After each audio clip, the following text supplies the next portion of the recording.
I ask you this because actually even the mainstream media you worked with in the beginning for these cables admit that Afghanistan and Iraq were much easier to deal with than the cables. I've heard you've linked the leaks with, for example, what is happening, the changes in Northern Africa. Do you attribute the WikiLeaks the changes in Northern Africa, the Jasmi Revolution? Well, professors in Tunisia and a number of other media operators in Tunisia attribute the spark of those changes to the release of these cables. And that's quite an interesting story as to how that probably happened. First of all, we have to understand that region, the Middle East and Northern African region, was developing in such a way that made it ripe for a spark to lead to revolution. For instance, in Tunisia there was an increasing number of young people, an increasing number of unemployed young people, increasing number of educated unemployed young people.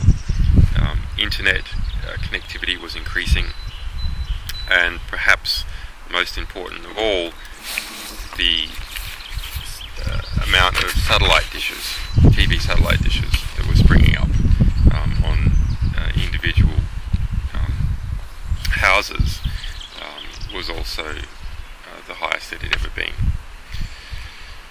So into that situation, we then had these diplomatic cables released about Tunisia through our media partner Al Akbar and through The Guardian and Le Monde. Al Akbar publishes in Arabic. The languages spoken in Tunisia are Arabic and French predominantly. A site started up called TuniLeaks, which is sort of a WikiLeaks supporting website that took every cable that was published about Tunisia and translated it into French. Al Akbar was then attacked by actually it's hard to know who the attacker was, but Al Akbar was attacked and redirected to a Saudi sex site for a 24-hour period, the entire domain name.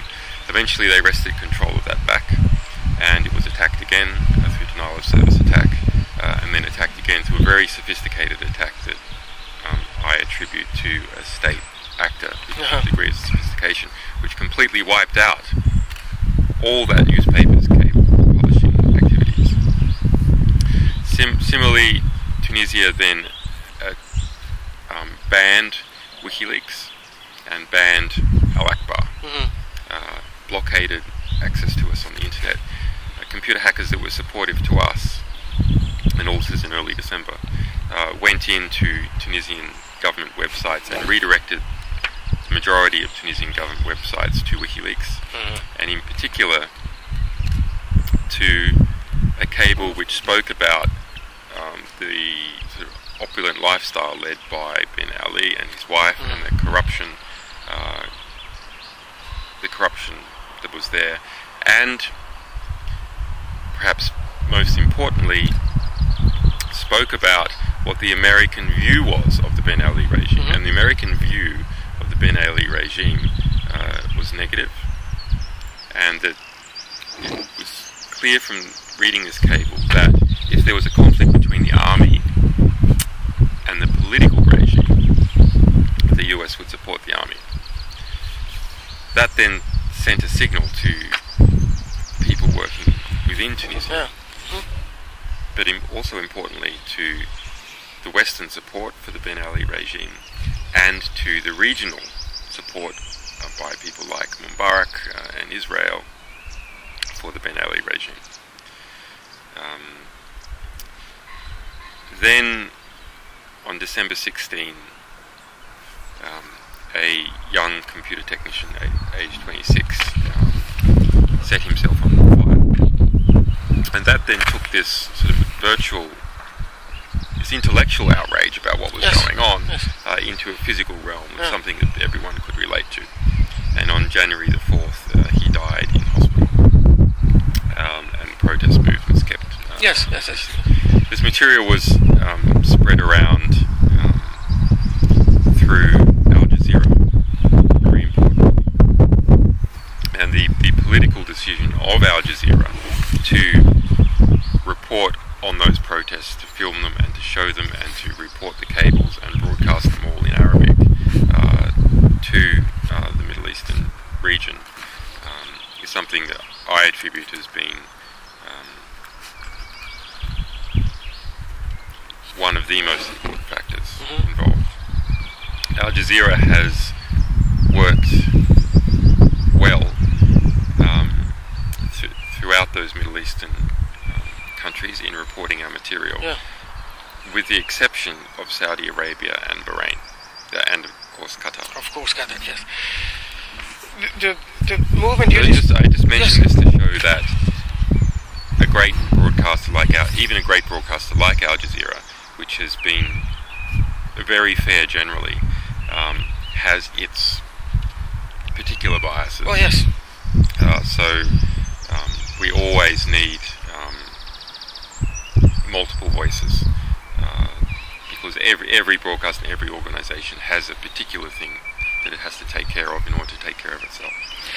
Before we get further into your relationship with media, the population you described in Tunisia, I mean, young, educated people, unemployed, and it's going like that in Northern Africa right now. But why do you think this is not mobilizing young, educated people in the developed world? I mean, I'm not saying against their governments or anything. I'm saying around any cause. Yes, it's a very interesting question. But I partly reject the premise. Actually, we have had over 50 of our supporters arrested by the FBI and Scotland Yard, who were alleged to have been involved in making attacks on Visa and MasterCard and other US financial companies who are engaged in an illegal financial blockade of us at the behest of the State Department. Something like that hasn't happened for a long time in the United States. Similarly, the protests that have occurred in Australia outside of US embassies and in the UK have not happened for a new phenomenon to such a degree in a long time. But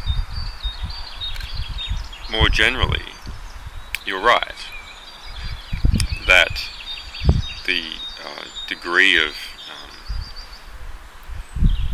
physical discontent for the regime in the United States or in the UK is much less than it is has been in the Middle East. My take on this is that the structures in the Western world are so fiscal. That is, that the power is delegated and controlled through contractual relationships, through who owns what bank account, and so on. And as a result, if there's a change in political mood and a change in political will, it doesn't affect who controls what. The power structure. And in the end, who controls what is the same thing as the power structure. So this fiscalization means that a change in politics, a change in what people think, is unlikely to change what people do. And that means that the media in the West is not very important. Because what the media does is change what people think. And another way of thinking about this is why in the United States is there such freedom of speech historically in other Western countries? And I'll go into how there is not freedom of speech in some ways there in a minute.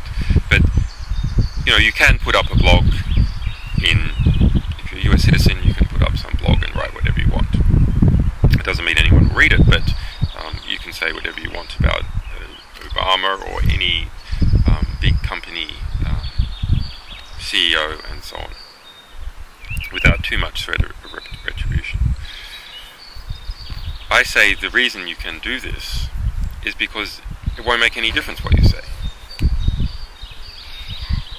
Okay. Similarly, in the West, the birds and the bees are free to fly around and do whatever they want because they don't make any difference.